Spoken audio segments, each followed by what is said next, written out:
Welcome back to the Level Up Leader podcast. I'm your host, Michael King, and today we're diving into the power of community-driven leadership and veteran support with an incredible guest.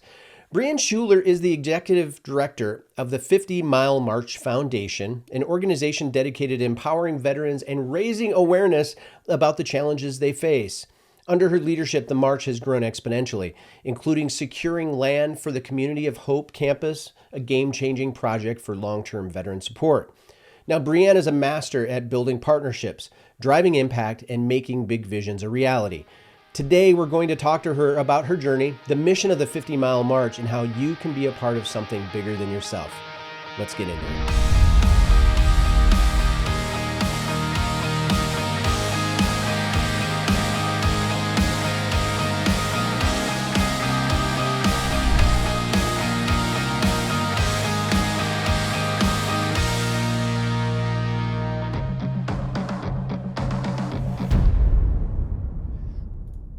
All right. Well, Brianne Schuler, welcome to the Level Up Leader podcast. So great to have you with us today. Thanks so much for having me on. Now, you're the executive director at the 50 Mile March Foundation. And I've been looking at leaders that are making an impact around Omaha and seeing the things that they're attached to. And your personal attachment to this mission and the type of impact that you're making in the community has always been something that I've been drawn to.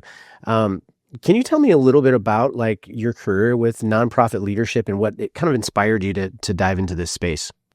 Sure. So I'm a lifelong Omaha resident and 12 years of Catholic schooling. I think so for me, that volunteerism was kind of ingrained in me from a very, very young age that we have the ability to make a difference in the community. And that kind of led me to a series of nonprofit fundraising and program roles over the last nearly 2 decades. I think for me, I've never necessarily had that one cause that I was drawn to, but I've always loved that mission-driven environment where everybody's passionate about the work that they're doing. So I think for me, I was in a myriad of different nonprofit organizations, and I think as you kind of climb the career ladder, you go for those bigger positions in those bigger organizations because there's more opportunity available. But ultimately for me, I think I found my excitement around some of those smaller causes or smaller organizations that kind of live in that entrepreneurial and startup space. Yeah, I love that. Was there a specific defining moment when you realized that this was your thing?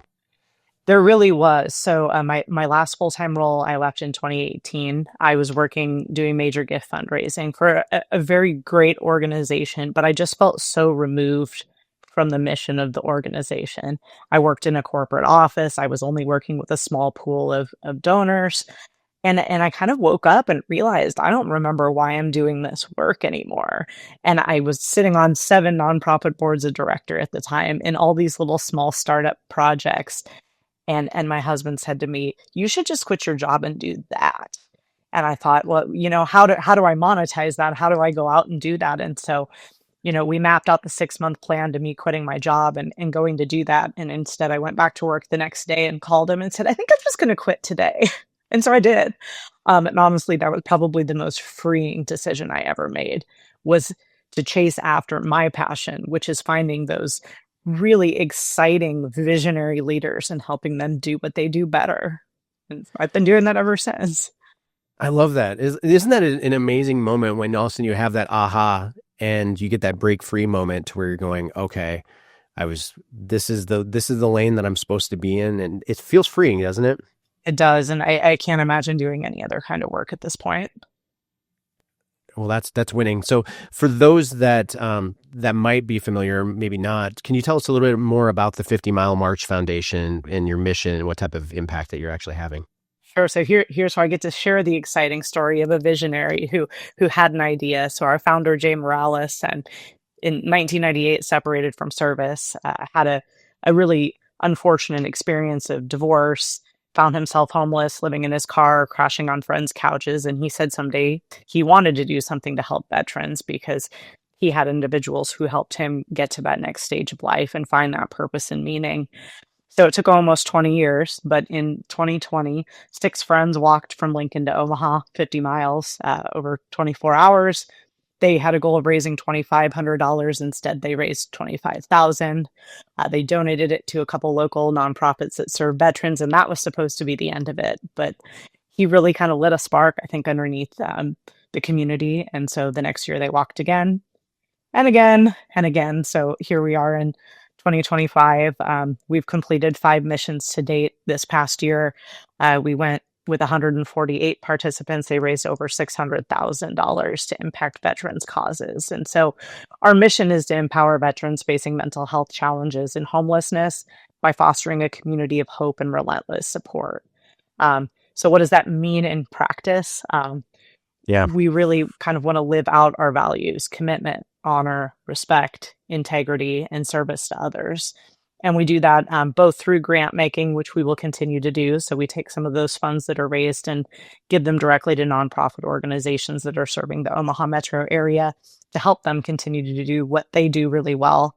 But then we also purchased 7 acres of land this past December and are getting ready to build the actual physical community of hope, which is going to be a shared services campus and community center for veteran services, and then a second phase of some residential studio housing. Wow, that's powerful.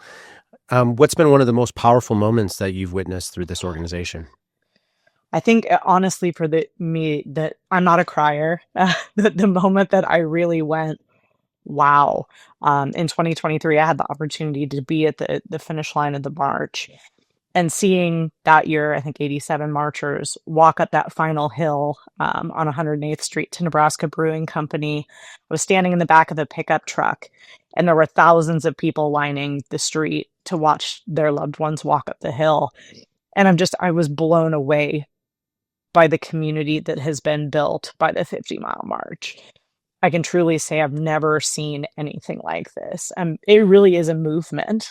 And I'm not a veteran. I did not have a close personal tie to any veterans.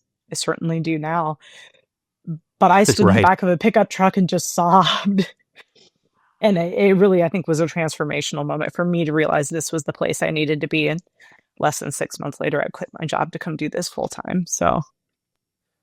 Oh, wow. That's powerful. That's powerful.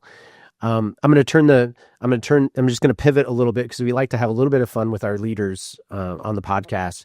So I'm going to throw a couple options out for you for a little bit of a game of this or that. Are you ready for this? Do I win a prize?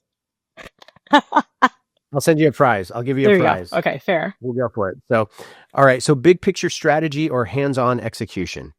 Ooh, both. That's a hard one. So I'd say I really like the hands-on execution of other people's ideas, but I spend a lot of time in big picture strategy. So both. All right.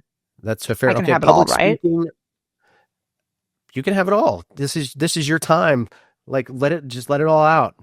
So, public speaking or behind the scenes leadership?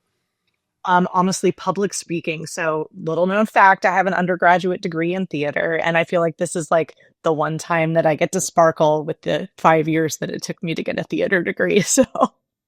Oh, that's incredible. So we're twinsies when it comes to left-brained and right-brained at the exact same time. Exactly. Why not both? Yeah, absolutely. So this is our podcast studio, but this is also my recording studio. So I'm a singer, songwriter, musician, and all that stuff as well. So are we going to sing before this is over? No, please don't actually do that. If you can pull off Elphaba, I'll give you an extra prize. Like, let's just go. Yes. What do you think of Wicked, by the way, being a theater person? I'm really glad somebody told me it was broken into 2 parts, or else I would have shown up and been very disappointed. But nobody will ever beat Idina Menzel as Elphaba. So, like, she's my personal hero, but it was beautiful. Yeah. It was well done. Oh, man. Yeah, absolutely. Have you seen it live before? I have twice. Yeah, same here. So we've seen it multiple times. One of my favorites. So by far. What's one of your favorite new musicals that's kind of out in the scene right now? I still like Rent. I could watch Rent every day. I could sing the entirety of Rent from beginning to end. I'm really excited to see Come From Away. That's really high on my bucket list of newer musicals that I haven't seen yet. Absolutely incredible. I took my son on a trip out to New York City, and so we saw a couple musicals out on Broadway.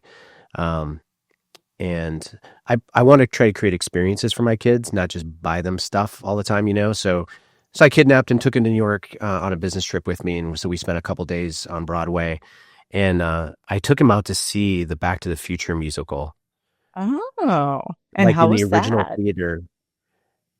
It was hilarious. So good. I mean, they typecasted this thing the whole way. So Okay, the I'm guy like, that have your kids played, seen the movie? Because I feel like you have to have that kind of like cultural knowledge. yeah, but you kind of, have you seen this musical? I haven't.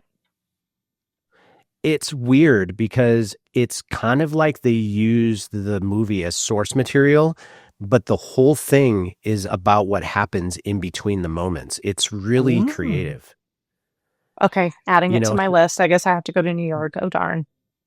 yeah, and I thought it was going to be like this Huey Lewis and the News like soundtrack, like because like that's the only music that's really in the movies, right? But no, they like when they created this whole thing, and it's really is super interesting. So um we saw one other one. I can't remember what it was, but it's built off of a novel. If I remember what it was, I'll let you know what it is. All right. So early morning meetings or late night brainstorming Ooh, sessions. I'm a morning person. Like I have the coffee cup with me at all times. Like I'm not an evening person. I go to bed before 10 every night. Sleep is something I Star. do really well. So, All right. Starbucks or scooters? oh, scooters for sure. Scooters cold brew Oh, for life. come on. All right. Very good. Structured process or flexible adaptability. Oh, flexible adaptability. I live in shades of gray. All right. Well, I want to know more about that for sure. We'll hopefully tap into that a little bit. Books or podcasts for learning new leadership skills. Books. So one of my superpowers is that I'm a speed reader. So I can put down a good 400-page novel in 2 or 3 hours. I love to Incredible. read. See, I'm a reader, but I tell you what, it takes a lot of discipline because I'm so ADD. You know. See, and Um, so am I, but books are like the focus for me. If I get into like a good book, I can't put it down and I get that lovely hyper focus. all right. And with for me with podcasts, I'll start listening and then as I'm on a podcast, but I just it's so hard for me to focus. All right. Last one. Favorite superhero. Ooh. Oh, that's hard. If you ask me Disney character, I have that one like superheroes tough for me, but I'm definitely on Team Marvel. All Firmly in right. Camp Marvel. So All right. All right. Good. Have you seen the new Captain America yet? no spoilers yet. All right. No spoilers. Let's circle back on that one. Um, but you got to let me know what you think. Okay. I will. All right. I never miss a Marvel movie. All right. So, big picture, gonna hop right back in.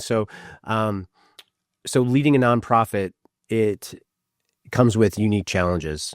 I mean, we're talking a lot of really big shifts. So we're talking funding, awareness, team management. What is the biggest challenge that you faced, and how did you tackle it? Again, working in that nonprofit startup space, I think it is challenging because the nonprofit sector, despite the fact that we want to think that everybody's philanthropic and so, supportive, all of these nonprofits are fighting for that same pool of resources, chasing those same donor dollars. And so I think it's really important to think about how you maximize what you're best at and staying in your lane and not, falling victim to mission drift by chasing funding. So I think for me, looking at that kind of consensus building and efficiency and effectiveness, figuring out where we belong and how we're doing something that's really unique or filling a need in the community that somebody else isn't. And so I think, again, you have these passionate leaders who are visionaries and excited and they want to do everything for everyone, but you've really got to kind of fine tune and hone how you maximize. Yeah, business development, I think just in general is hard no matter what. Um, and I think people there's a certain level of fatigue right now, I think just because of the accessibilities of social platforms and all this stuff. Um, have you had to adjust your strategy on what seems to work well for you now? I think that I hate this phrase, the pivot, right? I think COVID really brought the pivot as the buzzword of that year. But yeah, I think you really have to figure out, you're going to get told no a lot. You're going to get told no all the time. So listening for those yeses and figuring out how you kind of move towards the things that are yeses. Um, When it comes to you identifying who could be like a great fit for your organization or a great opportunity, um, what does your vetting process look like? I think for us, so we launched in August this last year, the Omaha Area Veterans Alliance initiative. We were seeing as we were going out and having conversations with stakeholders that wanted to be involved in our project or organizations, public, private, that were serving veterans, we kind of heard over and over again that there was this need for us to figure out how we had collective impact. It felt really siloed and we weren't sharing those resources. And so I think for us, that became our sweet spot is instead of us figuring out how we were creating from scratch, instead we said, let's take the collective voices of all of these organizations and figure out how to get them to come together on this campus so that we can serve better. And again, we're not recreating, we're not borrowing somebody else's idea, we're not duplicating, but instead we're kind of amplifying and becoming that bullhorn for everybody's shared mission. Powerful. I love it. What's the most rewarding part of this leadership journey for you? The humans, the people, the relationships. I mean, honestly, that's why I wake up every day is because I'm doing amazing work, but it's the people that I'm doing it with and for. Again, you won't meet a better community than the one that we're part of. Oh, that's awesome. I love that. So how can people get involved in supporting veterans through organizations like yours? Again, awareness is super key. I think we were a best kept secret for a long time. We're maybe not as much now, but every day I meet somebody else in this space that's serving veterans. So I think for us, going out and figuring out, especially if you're a business that's employing veterans, helping connect them to the services that are available because those services are only as good as people's awareness and knowledge of them and their ability to access them. So I think just figuring out how to align yourself and your brand with the power of supporting the veteran community is huge. Do you have any insight or any advice on maybe like one small thing that people can do to take to make an impact with your organization today? Honestly, just listen. Mm-hmm. First is listen. So Wow. if you know, people have stories, and I think about even my own family story. Both of my grandfathers served in the military. I knew nothing about that service. Both of them are past, but it wasn't until I took this job that both of my grandmothers started talking about military service and sharing photos. I think just creating those safe spaces for people to share their personal experiences is huge. So, I mean, in my self interest of the 50-mile march, just letting people know that we exist, like and follow us on social media, share a news article about the Community of Hope story, let people know that there's resources out there and there's a community that cares for them. Yeah, I love that. That's amazing. So, what's next for the 50 Mile March Foundation? Any big goals or initiatives that are coming up that you want everybody to know about? Well, we purchased 7 acres of land in December, and that was pretty huge because we went from, a staff of one, me, working mostly in my car in my home office to a 7 acre campus that we're in the middle of renovating 3 residential properties that are going to become temporary office space for a number of nonprofits in the community. So we're in the middle of getting those programs stood up. Wow. We are also getting ready to embark on our sixth mission, which we're calling Operation Home Base.